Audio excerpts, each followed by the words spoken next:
I think the thing about burnout is that the people who are probably most at risk are usually the ones who look fine from the outside because they are the high performers. They're the ones who don't complain. They're the ones who get on with things. They just keep pushing through. Emma Thompson. Emma is a sales therapist. She helps founders, sales leaders, people within sales teams kind of rewire the subconscious patterns within their minds and find more motivation from more positive places. Procrastination is just a symptom. It's never the real issue, but it does allow people to notice that something's wrong. Your to-do list isn't actually your problem. You can have a strategy as long as you're armed, but you can then still underperform. Because if your subconscious belief is, I'm not good enough, no amount of strategy will override that. Your subconscious mind will always win out over your conscious.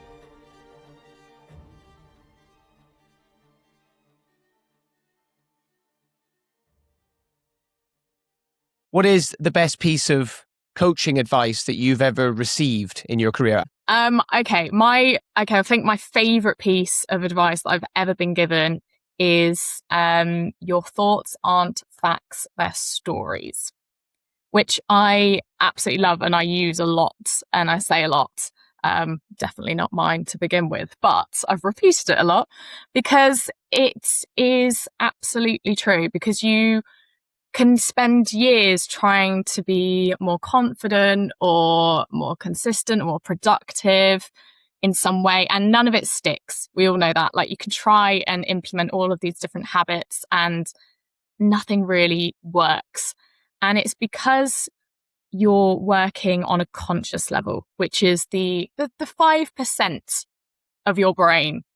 The 95%, over 95% of your brain works on a subconscious level. So unless you understand the behavior underneath the surface and understand that every pattern that you display is a belief that your subconscious is protecting in some way, then you're just not going to have any luck with anything. But once you understand that, and once you address those behaviors and you understand those beliefs running the show, everything changes. So that's actually what my whole framework is built on now. Your thoughts aren't facts, they're stories. I love that. How does that impact the advice that you tend to give to, sales teams or individuals or everything like that? Is there one kind of piece of advice that you find yourself continually having to give out? Okay. What would I say? I'd probably say for that one, your to-do list isn't actually your problem. So for example, you can have a strategy as long as you're armed. It can be this fantastic step-by-step, I know exactly what I'm doing. And I know, for example, if you run a business, if you work in sort of a high-pressure job, it's like, right, this is what I need to do, and I'm going to take all of these steps, and this is going to be the outcome. And it can be airtight, this strategy, but you can then still underperform. Because if your subconscious belief is, for example, I'm not good enough, which is the one that comes up a lot, or perhaps something to do with success. So success doesn't feel safe for me for whatever reason. No amount of strategy or to-do list or any kind of step-by-step instructions will override that. Your subconscious mind will always win out over your conscious. It doesn't stand a chance. So we have to start there. Like, what is that underlying messaging, that underlying story? How does that process start when you are working with teams and stuff? Because there's something I've been thinking about a lot, and I know that it's something you talk about, is this idea of people kind of using pressure to motivate themselves, but also on the flip side of that, a lot of people tend to crumble under it. Where do people kind of start to do that in order to kind of move towards a more, I guess, successful version of themselves? I think what I see a lot with high performers is that pressure becomes part of their life. So pressure does work until it doesn't anymore. And people, especially in high performance roles, they become addicted to cortisol. So the stress actually becomes the fuel. And obviously that's not a sustainable way to live. And it's not, I mean, it might look like it, but it's not actually peak performance. It is actually just survival mode that gets dressed up as drive and motivation. And when we rewire the subconscious belief driving that pressure, and again, it might be something along the lines of, I'm only valuable when I'm achieving something. This comes up a lot when I sort of work with high performers. So that when we can address that belief that there's only value in achievement, performance actually improves. And it's because you're operating from a regulated nervous system, not a reactive one. The reactive one is the stress. It's fueled on cortisol. But when you are regulated, you can respond from a place of calm and understanding. So it's not eliminating. I think this is what people worry about, is that if you remove that pressure, I won't feel as motivated, I won't feel as driven. But actually you are still motivated, you are still driven, but you are able to operate from a position of calm and understanding, which then eliminates all of the other symptoms that come alongside pressure, which are usually not great. Usually things like getting burnt out, getting ill, having all of these horrible symptoms. Cortisol actually causes stomach fat, which is not great. No one wants that. No one wants that. As well, wearing, I guess, the sales hat, another thing that it's so funny. I was literally having this conversation with my friend over the weekend. We were talking about, I was talking about how I was like bullied at school and stuff. And I was like, people, and I think a lot of people use that as like almost a way, to find success so that you can then turn around and be like, look what I did, even though you treated me like shit when I was a kid and stuff like that. And I think so many people that do go into this industry and do that, they do. And like you said, sadly, whether it's good or a bad thing, we tie our self-worth and our value a lot of the time to how much money we earn. And therefore that adds a whole nother pressure as well, because again, these conversations I've been having, it's like, we talk a lot about, the ICPs and the audiences. And when it comes to selling, actually, all you want to do is solve their problem and realize actually like they don't want to see the color of your product or all this. Like they just want to know how you can solve their problems. So trying to kind of bring that in. And I think, I don't know, maybe I'm getting a bit hokey and kooky here, but like you kind of need to solve your own problems and figure your own stuff out before you can really sell it to someone else. And I don't know, maybe I'm barking up the wrong tree, but do you know what I mean? Like, I think it's feeling like sometimes you have to prove yourself to something, or like your younger version of yourself and stuff. It makes it a lot harder to be yourself and therefore be successful and talk to other people. Absolutely. Some of the most successful people are the ones who have had the hardest lives, because they do have all of these beliefs that they hold about themselves, or, most of the time, the beliefs that we have aren't actually our own. They're something that we were given or taught at some stage in our lives, perhaps by a parent or a teacher or a peer. But we've held on to those and we've created a pattern of behavior around those. And those behaviors then become our identity.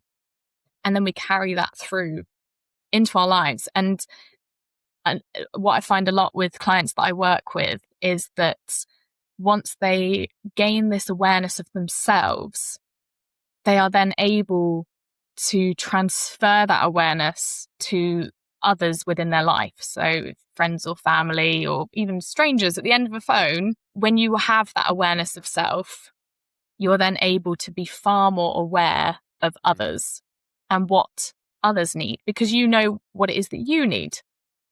And you understand that, and you understand that you're not always operating from a place of logic and rationale. The majority of the time, we're operating from a place of heightened emotion. And when you understand that about yourself, you can then understand that about others. And it brings a whole new level of awareness to how people behave and treat the other people in their lives.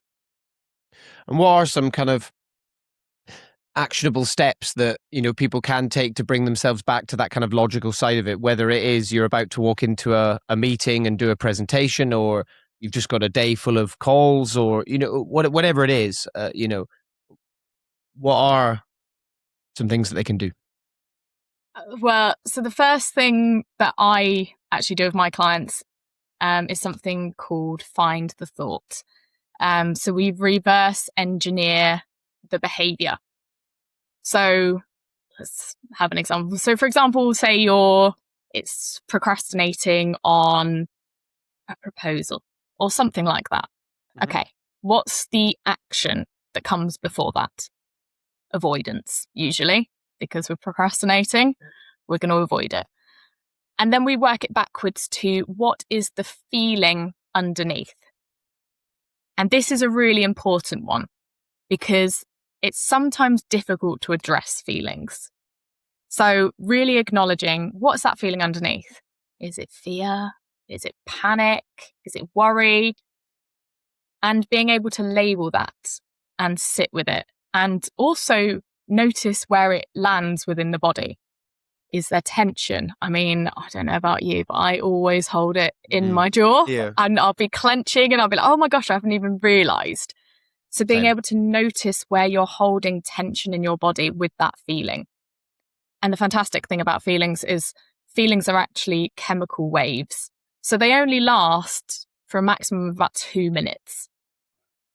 But what continues to fuel that feeling and keep it going wave after wave after wave is the thought underneath it. So that's where we then work backwards again to find the thought beneath that. What is that thought? What is that story that I'm telling myself in this moment? And with regards to this example, perhaps it's if I put this out into the world and it's not perfect and it's not right, I'll be exposed in some way. And being able to understand what that thought is, what that story is underneath, allows us to begin to reframe. I always like to describe it as, like, imagine you are a teacher and you've got your red pen and you've got an essay, and we all know it from when we're at school, and everything gets underlined. Rewrite this, cite your sources. And that's exactly what you should be doing with the stories that you're telling yourself. Unfortunately, what we do is we don't question them. We just take them at face value, and we allow that to then create our feelings, create our actions, create our behaviors without a question. And what we should be doing is unpacking that, questioning it and saying, like, hang on a minute, that's not quite right. Like, do you know what? If it's not perfect, that's okay. I'm not going to be exposed in any way. It's not something like I'm not going to be fired on the spot. It's all okay. And you're able to then reframe that thought in that way, that story you're telling yourself. Questioning is key. Understanding that thought is key. It's so funny when it comes to the reframing as well, because I know it's something you talk about a lot. And often we think we only have to reframe the really big stuff that we're dealing with, but actually sometimes it's those small little errors that we consider. And again, I don't think it's about kind of analyzing every moment of your life and every thought that comes through and, that call didn't go very well, so let's spend the next 3 days thinking about it. Because as you said, you tend to get into this spiral, don't you, where like you overthink about it. And then because you're overthinking about it, you don't get any work done. And then you kind of end up procrastinating a bit. And then that leads to the work you do is pretty minimal. And then that leads to you overthinking about that work not getting done. And then you just go down. And before you know it, 3 months have gone by and you're like, I'm not doing so well at work. And then you overthink about that. And then it gets harder. I imagine that's a cycle that's very familiar for a lot of people. And I know you kind of just went through that sort of first step with the procrastination and things. Is that a common thing that you find people kind of get themselves in within this industry? And what can people do to sort of break out of that and start to find themselves going back up the spiral rather than down it? I mean, you mentioned sort of little small errors, and we do catastrophize errors I do so bad. because so do I. Yeah. But it is because somewhere along the line we've learned that mistakes mean something about us. It's personal. It's not just about the thing that happened, the thing that we did, or the thing that somebody else said. It's personal about us.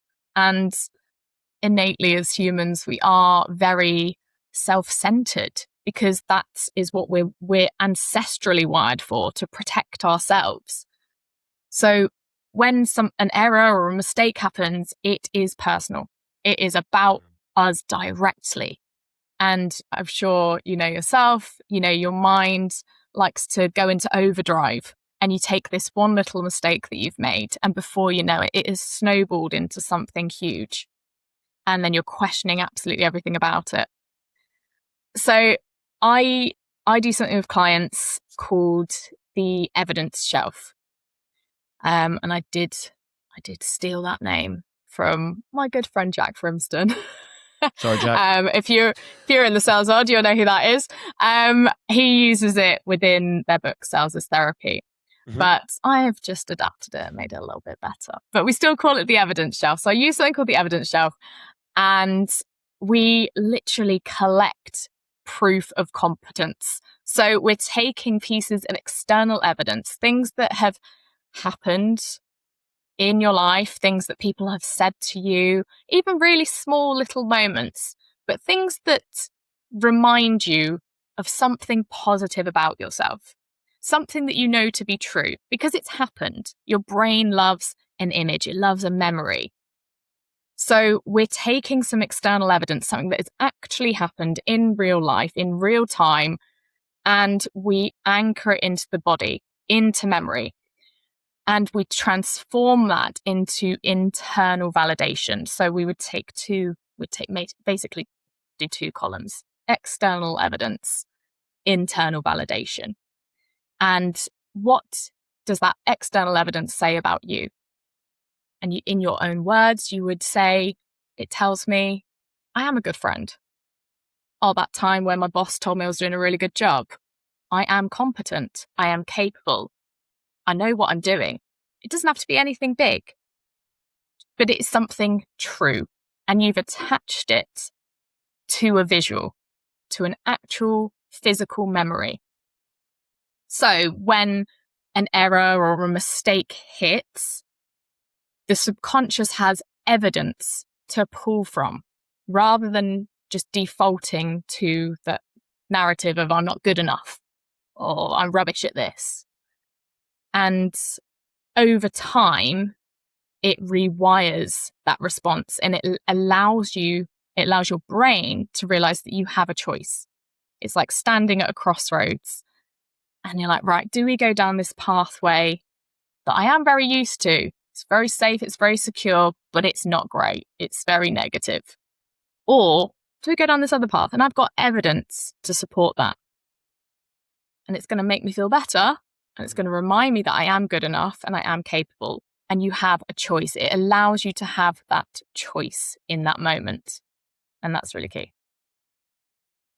It's very similar to a concept that I've heard over and over again on kind of podcasts and things like that. And it's this idea of, I think it's more related to imposter syndrome, but it's, building the undeniable stack of proof that you are who you say you are.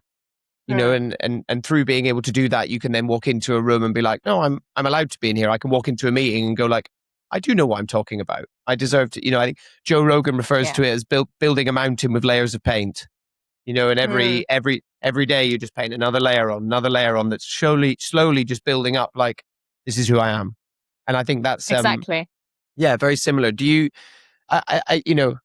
I started a few years ago, and even before we jumped on this, I kind of said, I'm fairly new to all this, the sales world and all this. And I've had this masterclass of talking to all these people and you and things like that. And I've kind of started, writing a few bits down as well to just be like, it's okay that you don't need to know everything. And that's, again, something I learned and through the conversations is you don't need to learn everything. You don't need to be afraid of not doing that. But it's also important to have a idea of what you do know as well, and a list that, backs yourself up a little bit. Yeah, I hope that makes sense.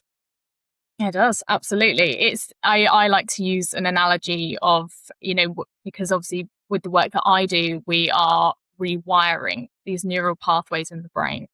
And I like to use the analogy of the pathway that you're taking currently is like an A road, a motorway.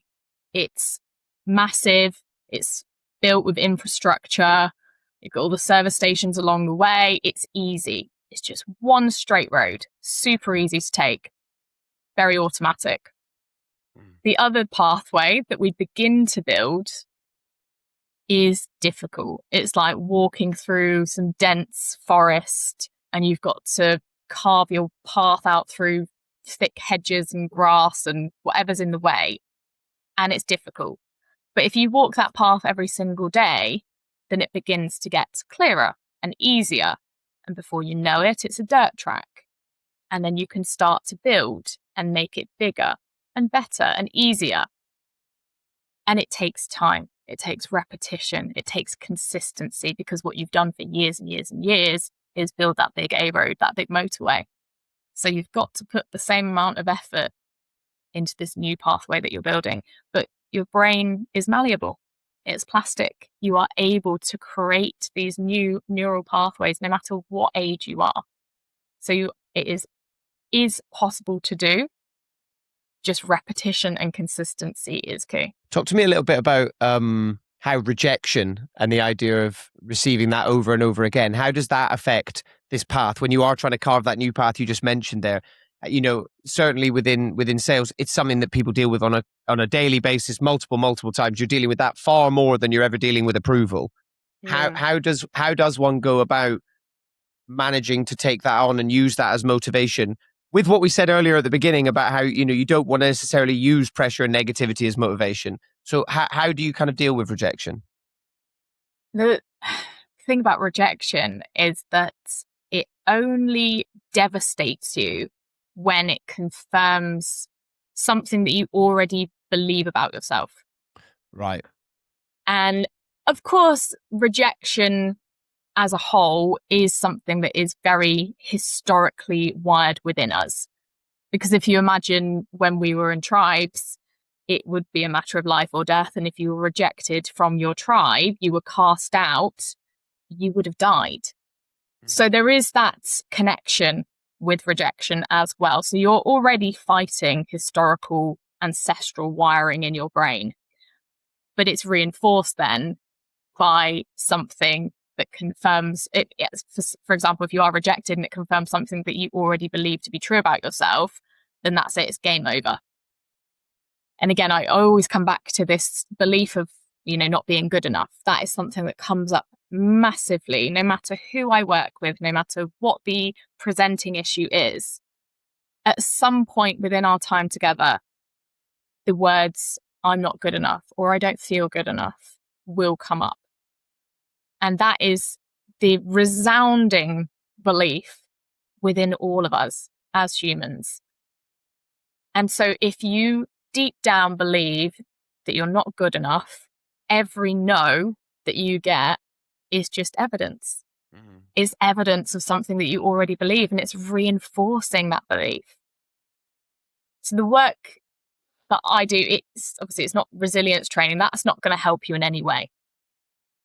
It will, maybe it's like putting a plaster on it for a little bit, but it's about finding that subconscious belief. As I've said, it's about making that rejection separate from your identity. So being able to take that rejection that currently feels so personal and separate it from you, from your identity, and to understand and know this is just a part that I've allowed to become who I am. But I can actually separate from that. It's not me. It's not my identity. That's when rejection can then become perhaps data of some description. It's information. It's not some sort of verdict or nail in the coffin. It's like, right, I can take this rejection. I can understand it's not personal. It's not about me. Right, what can I learn from this? Cool. Let's move on to the next one. And it doesn't need to be part of you, part of your identity. It doesn't need to be personal. That also sounds like a bit of a superpower as well, because I guess once you manage to separate yourself, you can then take that. I love it. Like the word data is such a great way to frame it, because that's kind of positive, because data implies that you can take it and you can learn something from it. And actually, if I can, and I'm speaking this from personal experience as well. I'm anywhere near enlightenment on this subject, but I feel like I'm slowly starting to get to the point where I can take rejection. I guess I frame it more as feedback rather than data. And That's I kind good. of, Also a good one. like I'll think of it as feedback, and then I can then, maybe I'll sit and sulk for a little bit, but I'll still also be trying to frame it as like, let's face it never feels nice, does it? But it's really hard. It is yeah. really difficult. And as I say, we are fighting against ancestral wiring in our brain as well that tells us that rejection equals death. So that's always going to be the underlying feeling.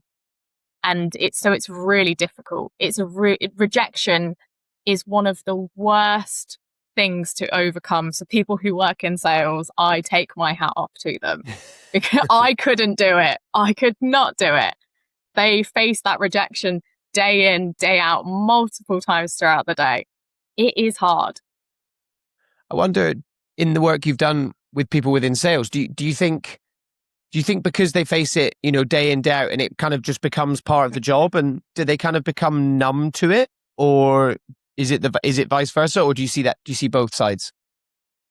I think people can perhaps feel like they've become numb to it or got used to it, but you'll often find that in sales roles, they have a very high turnover of staff, which is very natural given the job, because it is difficult and it's not something that somebody can do for a really long period of time unless they are very secure within themselves, unless they know how to not take that rejection personally.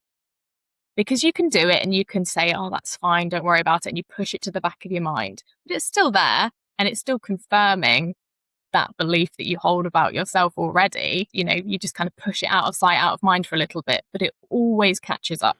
It will always be there. And that's when people say, like, do you know what? This isn't for me. I'm done here. I'll go and get something else. Sales is not for me. What about the people in the kind of leadership roles within sales? Because obviously they've probably spent a bit of time there, have, put the hours in, and have maybe got themselves to the point where they're perhaps either leading a team themselves or dealing with, larger accounts, which both bring completely different levels of stress. In terms of the leadership thing, you've mentioned this idea of visibility. I think we may have said it towards the beginning of the show as well. What it like? I don't want to say what is visibility, because we all know what it is. But in terms of the work you do, how do you frame the word visibility, and what are the connotations of that, and why do so many leaders sort of seek that and view that as something important? It's actually a fascinating one, visibility, because I work with a lot of high performers who desperately want visibility, but then on the flip side, they feel deeply unsafe with being seen. So that's that kind of tension between the two. And that kind of tension of feeling like, actually, do you know what? It's unsafe to be visible, to be in the midst of everything, to be the center of attention. It's obviously always rooted in something earlier. And visibility, I find a lot of the time, usually is rooted in that feeling of being maybe judged, maybe criticized, again, not enough. And that will be from an earlier time within childhood, usually within childhood, not always, but the majority of the time when I work with clients, it will always be something that has come within their sort of formative years, usually between the ages of 0 and 7, sometimes up to kind of early teens. And if they felt judged or they felt criticized in some way, they don't actually feel safe in that kind of visibility type setting. So they perform to an extent, but they will hide parts of themselves. And visibility really does matter in those kind of leadership roles. You've got to be visible. You've got to be in front of everyone, hyping up a team, telling them what you need from them. And so visibility really does matter. But it needs to come from a regulated, secure sense of identity. Otherwise, it is just a performance and you're performing that safety. And again, it's like bottling up all of the insecurity and the discomfort. And that has a knock-on effect on your body, on your mind, on all other areas of your work, because you are sort of holding something in. And I do find a lot with people that it is stored within the body somewhere. So that might be with like digestive issues. Your gut is your second brain. So I find that a lot with people. It comes out in like, oh, no, I've had a really bad stomach and I've got, I can't sleep properly. I've got all these digestive issues. And it's usually because there's some real heightened stress or they're pushing something down that they can't really address properly. And they're trying to perform, but it actually doesn't feel safe. I guess, and then downstream of that, if they are in a leadership position, that's what they're presenting to other people that they're either raising up or trying to manage and things. And some of them, I guess, will see right through that, won't they? If it's a performance and then suddenly they don't feel like they've got someone to look up to and come to. So I guess it creates a vicious circle within an organization rather than just within an individual. Am I kind of barking up the right tree there? No, definitely. I have to say, I think there's a real, in terms of a sense of identity, that has a bigger impact on others than you might think. So when perhaps you are leading a team and the sort of the team leader or the person in charge doesn't have a clear, secure sense of who they are in that room, their self-worth is perhaps tied to performance and they maybe protect themselves in some way instead of collaborating or listening to ideas or taking on other people's, ideas about things. They then have that knock-on effect on others because other people won't feel like they can be trusted. The person leading might make mistakes and they might compete instead of connect and avoid hard conversations. And of course, all of this, imagine, you've got a team working together and the whole point of that is for people to bounce off each other and have collaborating ideas. That's going to cause a huge breakdown. And I think the most high performing teams that I've worked with have that one thing in common, that feeling of safety, that psychological safety. It goes beyond culture. It's very much individually embodied. So you can do all of these teamwork activities and take people on days out and let's all bond in this way. But if one individual doesn't feel secure in themselves, and most people, probably the majority of the team don't necessarily feel secure and safe within themselves, because that is part of being human, it's not going to do anything at all. It's individual work. It's what someone is embodying as their individual identity. And that's, of course, where the subconscious work comes in. Yeah, pizza on a Friday doesn't manage to solve everyone's problems, does it? It's how? Why not? Yeah, I know. Who'd have thought it? Yeah, some pepperoni slices don't suddenly make everyone feel better about themselves. Strange. What about, I guess, downstream of that, it's such a buzzword, but, kind of burnout and things like that. I imagine that's further down the line from what you've just been discussing there, you know, are there kind of signs, I guess, you know, everyone kind of knows now, but are there kind of signs that leaders can start to spot within their own teams, but maybe reframing that, you know, how, and you know, you've mentioned the subconscious so much, how can people spot it within themselves as well?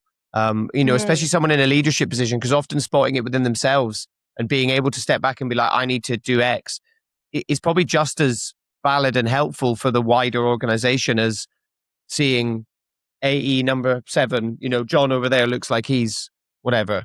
Yeah, how can someone spot it within themselves and within their team?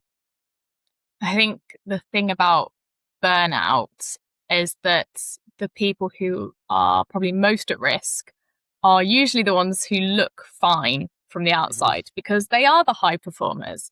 They're the ones who don't complain. They're the ones who get on with things. They just keep pushing through.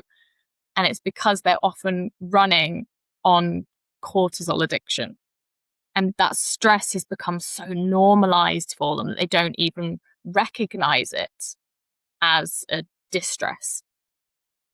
So I think maybe from like a managerial role, looking at output, not output, beyond output, actually, looking beyond the output, because the output's probably very good with people in these kind of roles who are high performing, who are running on that cortisol addiction.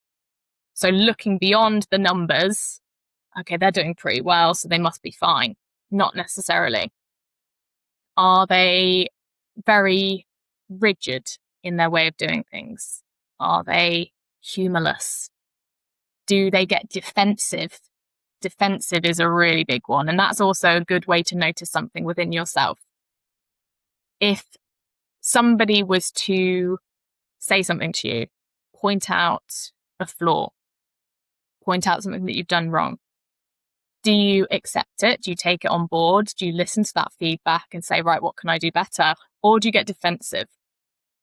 Now, defensiveness is normally when something has hit a nerve and you know it to be true about yourself deep down, but you do not want to recognize it, because having to recognize it in yourself means that you have to address it. And then everything starts to unravel. You've used this cortisol to fuel yourself. Stress is fueling you. Pressure is fueling you. It's normal. It just keeps me going. So I'll just stick with that. But if I have to address this behavior, then everything's going to unravel. And probably those are your nervous system signs. So the next step isn't like, you know, a day off or, I'll go to the spa and relax for a little bit. Go to the sauna. Which is nice, don't get me wrong. But it's about understanding what belief is driving the over-functioning. So being able to look at that and really understand it. And I always say you need to hold the mirror up. If you can hold the mirror up to yourself and look in that mirror and say, right, here's some of these behaviors about myself that aren't great, that probably need some addressing. That's the first step. And if you feel defensive, then you're probably someone who needs it the most. Yeah, I feel defensive now about you saying about feeling defensive, because I'm like, I get defensive about certain things. Yeah, it's but that's really interesting, because it's not even like you've hit a nerve in terms of, oh, they've really nailed me there, but maybe it's subconsciously I'm like, oh, they have nailed me there.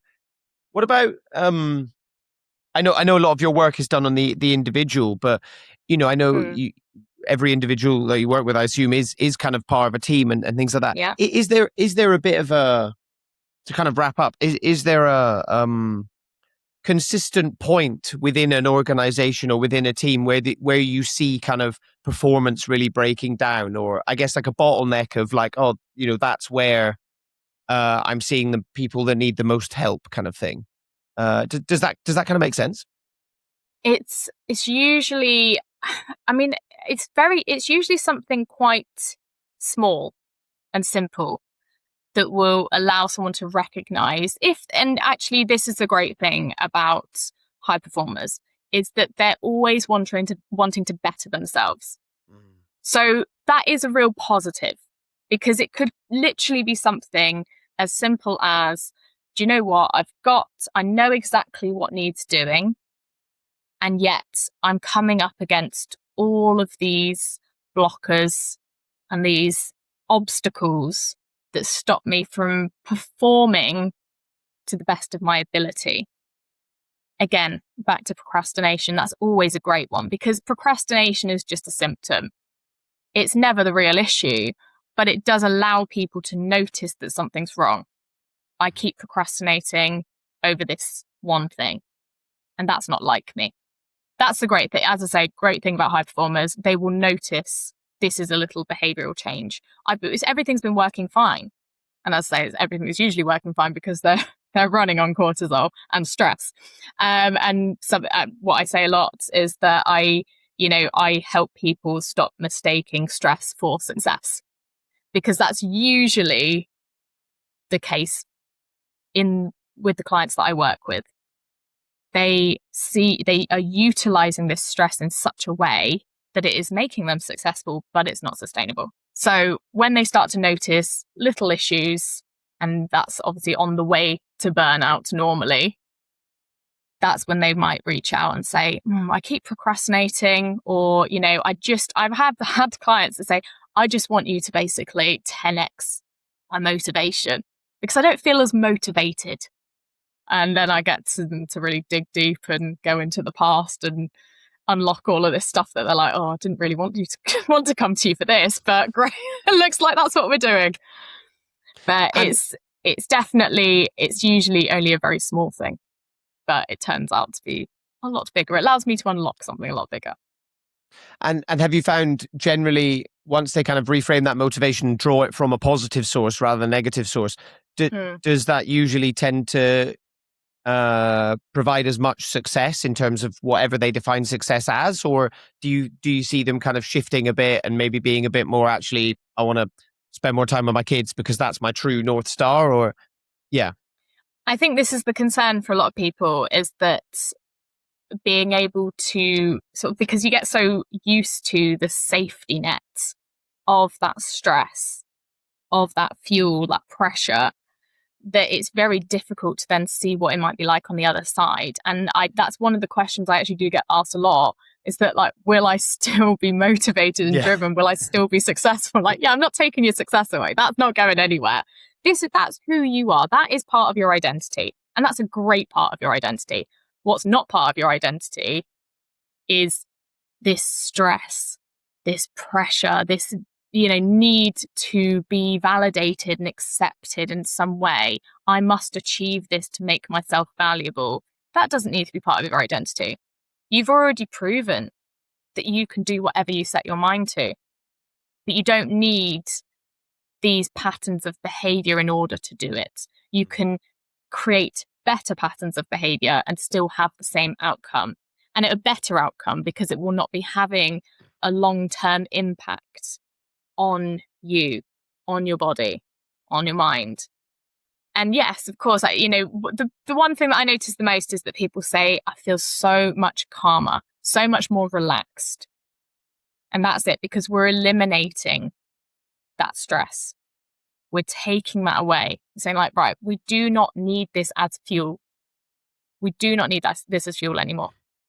We can fuel ourselves in better ways with tools that are healthy, that help us build and adapt rather than holding us back. So the tools that I leave clients with a lot of tools that they can then take and use and allow themselves to, ground themselves and feel relaxed and safe. And safety is the key word with this. At the moment, when you start working on something like this, you feel safe from the negative. That is your safety net. And we're then turning that into feeling safe with the positive outlook. It does make people look at things through a different lens. Of course, that's the whole point of the work. But it certainly doesn't take away from drive or motivation. It allows for that same drive, that same motivation, but from a regulated nervous system level. And of course, that then gives you more energy. You're having better sleep. You've got more fuel in the tank to use. So actually, you end up with more drive and motivation, just in a very different way. I love that. Emma, thank you for sharing so many of your insights, advice, like the pathways that people should be taking. Less A roads, less motorways, more B roads, more coastal paths, I think is the lesson I'm taking away from this. Where can people go if they want to find out more about what you do? Well, I'm primarily on LinkedIn. So you can find me on LinkedIn, Emma Thompson. And I'm on Instagram, but no one wants to see that. Or you can head to emmathompsontherapy.com if you want to have a look at my website. That's the more serious stuff. Love that. Yeah, anyone looking for that, you'll be able to find all the links in the show notes below, wherever you're watching or listening. Thanks, Emma, again for coming on. Thank you to all of you for listening, and we will see you all for the next one. Thanks very much. Bye.